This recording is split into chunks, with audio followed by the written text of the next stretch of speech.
बिस्मिल्लाहिर्रहमानिर्रहीम। अस्सलाम वालेकुम। मैं हूँ ECCE की ट्रेनर, राइटर और ऑथर सदफ रबानी, और आज मैं इस वीडियो लिंक में आपके साथ शेयर कर रही हूँ SNC 2020 पे बेस करती हुई हमारी ECCE की न्यू सीरीज़ जो कि जनरल नॉलेज पे बेस करती है। तो dear teachers, parents and students, congratulation. In Pakistan we are launching the first hybrid text book for our teachers, parents and students. और ये हाइब्रिड टेक्स्ट बुक क्या है? ये वो डिजिटल रिसोर्स है जिसकी मदद से आपके लिए टीचिंग और लर्निंग का प्रोसेस बहुत आसान हो जाएगा। तो इस वीडियो के साथ कनेक्टेड रहिए। तो अगली स्लाइड्स में मैं आपको बताऊंगी कि हाइब्रिड टेक्स्ट बुक क्या है और हमारी इन बुक्स में जो फीचर्स हैं हाइब्रिड टेक्स्ट बुक को लेके वो आपको कैसे फैसिलिटेट करेंगे अपने टीचिंग और लर्निंग के प्रोसेस में। So stay connected and let's start our session for today.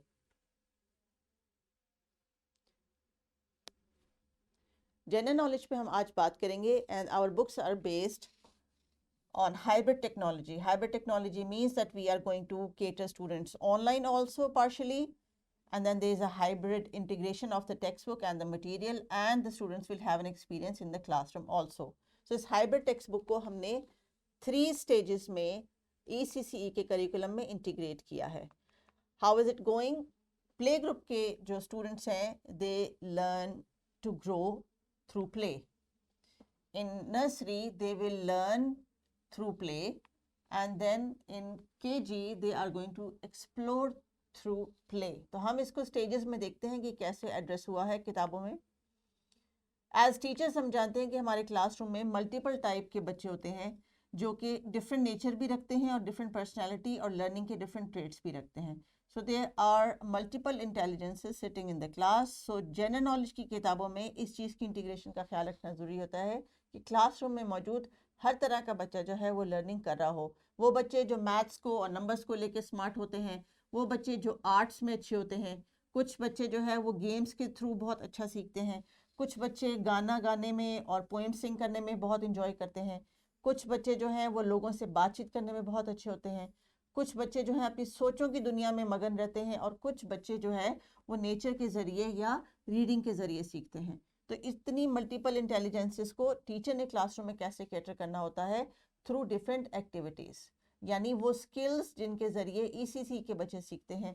एक तो है फाइन मोटर स्किल्स यानी उंगलियों की मदद से, ग्रॉस मोटर स्किल यानी भागने दौड़ने की मदद से, अपने बॉडी मस्कुलर की मदद से, क्रॉस लैटरल स्किल्स यानी दाएं और बाएं ब्रेन को कंट्रोल करने वाली एक्टिविटीज़, जैसे दाएं हाथ को बाएं पाँव से टच करें और दाईं आंख को जो है वो बंद करें, इस तरह की एक्टिविटीज़ से। लोकोमोटर स्किल्स वो एक्टिविटीज़ जिसमें बच्चे एक जगह से दूसरी जगह मुख्तलिफ एक्टिविटीज़ के ज़रिए जाते हैं, जैसे जंप करके, हॉप करके। और नॉन लोकोमोटर स्किल्स वो स्किल्स जिसमें आप बच्चों को एक ही जगह पे बिठा के मुख्तलिफ स्ट्रेचिंग और मुख्तलिफ एक्टिविटीज़ करवाते हैं। याद रखिए कि ब्रेन बेस्ड जितनी भी लर्निंग होती है वो आज का न्यू पैराडाइम है, यानी टीचिंग जो है वो बच्चों की जितनी ज़्यादा फिजिकली इन्वॉल्वमेंट रखेगी, यानी हर 20 मिनट के बाद जब आप बच्चों को एक्टिविटी कोई देंगे करने के लिए फिजिकल एक्टिविटी, तो उनकी लर्निंग ज़्यादा अच्छी होती है ECCE के लेवल पे। तो स्किल्स हमारी वही हैं जो किताबों में हमने इस्तेमाल की हैं, listening, speaking, reading and writing. These are 4 ways of learning. इन्हीं मीडियम्स को मुख्तलिफ तरीक़ों से और मुख्तलिफ अंदाज में इस्तेमाल करते हुए हमने लेसन्स को प्लान किया है। तो प्री फेज जो है वो GK A B C तीनों के ऊपर सिमिलर है, लेकिन difference is the context of the book of each book. तो हर बुक के लिए मैं डिफरेंट आपको एक्सप्लेन करूंगी। अभी हम बढ़ते हैं कि ECCE का फ्रेमवर्क क्या है। The new ECCE Early Childhood Series comprises of 12 books to address 273 ELOs. इस करिकुलम में कुछ डोमेन्स हैं, यानी कुछ ऐसे एरियाज हैं जिनको की लर्निंग एरियाज कहा जाता है, यानी KLA जो एब्रीवेशन इस्तेमाल हुई है, आगे हम इस पर एक्सप्लेन करेंगे। और ये की लर्निंग एरियाज जो हैं वो फर्दर कॉम्पिटेंसीज के अंदर फर्दर ELOs की मदद से डिवाइडेड होते हैं। याद रखिए ECCE के करिकुलम में ELOs होते हैं, यानी एक्सपेक्टेड लर्निंग आउटकम्स। ये SLO नहीं होते। एक्सपेक्टेड लर्निंग आउटकम के लिए हम इसलिए टर्म इस्तेमाल करते हैं क्योंकि बच्चों से साल के बाद आप एक्सपेक्ट करना शुरू कर सकते हैं, उससे पहले नहीं, एज पर द करिकुलम। तो वो जो की लर्निंग एरियाज है जिनका हम जिक्र कर रहे थे, देयर आर 7 की learning areas: personal and social development, basic mathematical skill, physical development, creative arts, language literacy, world around us, health, hygiene and safety। और इन सारी competencies को जो है एड्रेस करने के लिए there are 273 ELOs। ELO stands for Expected Learning Outcomes. General knowledge की किताबों के लिए हमने 5 स्किल्स को एड्रेस किया है: personal, social and emotional development, physical development, creative arts, world around us, health, hygiene and safety, because healthy children, they develop in cognitive, affective and psychodomains of growth and development.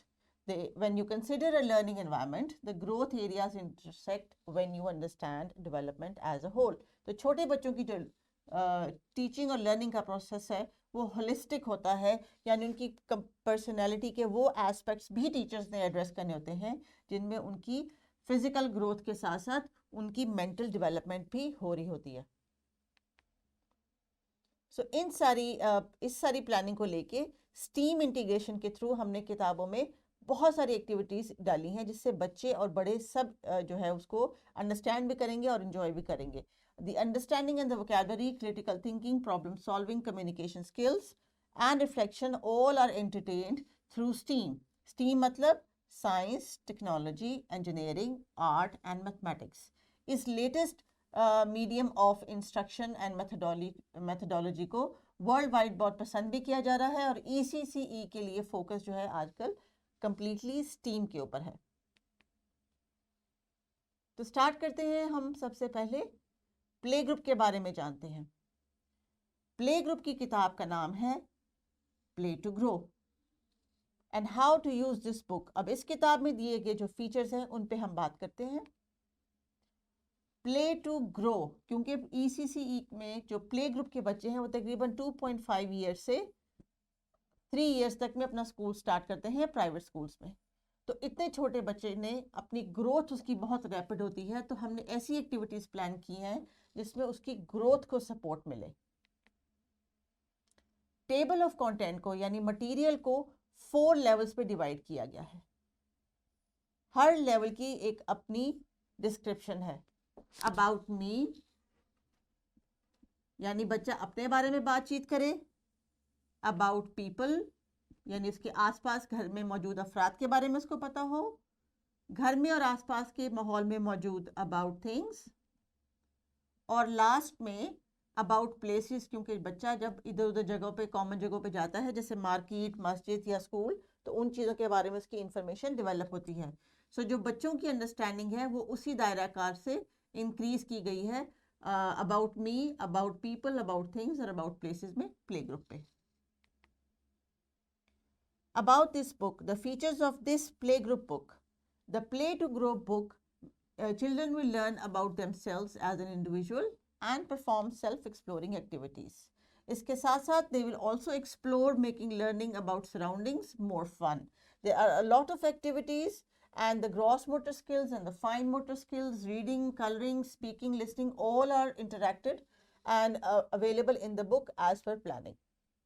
तो example के तौर पे एक page देखते हैं इस किताब में से जो कि आपकी प्ले ग्रुप की बुक में मौजूद है.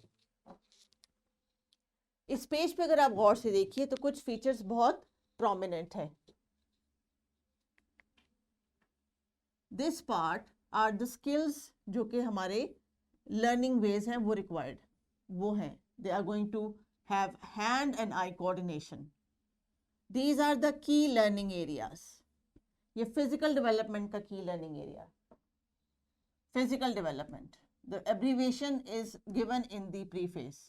फिजिकल डेवलपमेंट, फिजिकल डेवलपमेंट की एक्टिविटी के लिए जो ELO हमने लिया है उसका रेफरेंस भी यहाँ पे मौजूद है.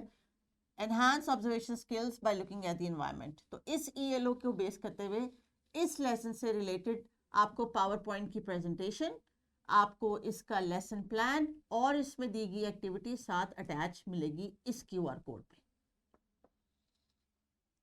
For example on this page this is the indoor activity. अभी इंडोर एक्टिविटी जो आपको नजर आ रही है और आउटडोर एक्टिविटी का बॉक्स जो नजर आ रहा है, इन दोनों बॉक्सेस में मौजूद है इस लेसन से related activities.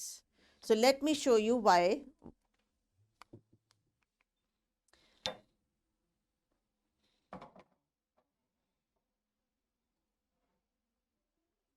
Yes. While zoomed in, you can see कि this activity is based, जिसमें बच्चों ने जो है वो छोटे छोटे मिस्ट्री बैग्स बनाने हैं, जो कि क्लासरूम के अंदर की एक्टिविटी है। आउटडोर की एक्टिविटी में यही मिस्ट्री बैग वो प्लेग्राउंड में छोटे ऑब्जेक्ट्स को इकट्ठा करके बनाएंगे, और एक्टिविटी उनकी सेंसोरियल है, यानी डिफरेंट ऑब्जेक्ट्स को वो बिना देखे हाथों की मदद से पहचान के बता सके कि ये क्या ऑब्जेक्ट हो सकता है, और ये तमाम ऑब्जेक्ट क्लासरूम में मौजूद हैं। इसके साथ साथ एक टीचर नोट है जो यहाँ पे डिस्क्रिप्शन में टीचर्स के लिए दिया गया है, और इस लेसन को एग्जीक्यूट करने के लिए जो इंस्ट्रक्शंस हैं वो क्लियरली इसमें मेंशन है, ताकि टीचर को भी रीडिंग एंड टाइपिंग का सपोर्ट मिल सके। There is another activity plan. Hand and eye coordination के साथ साथ बच्चे अब अपनी पेंसिल होल्डिंग स्किल्स को भी डेवलप करेंगे। So the key learning area is language and literacy. This is hand and eye coordination. उसके साथ साथ writing की skills. QR code में मौजूद इसका lesson and all the material you need, the lesson plan, the PowerPoint presentation and the activity.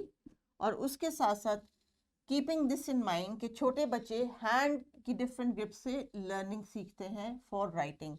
So each stage is defined on a proper level and after a few number of days of practicing.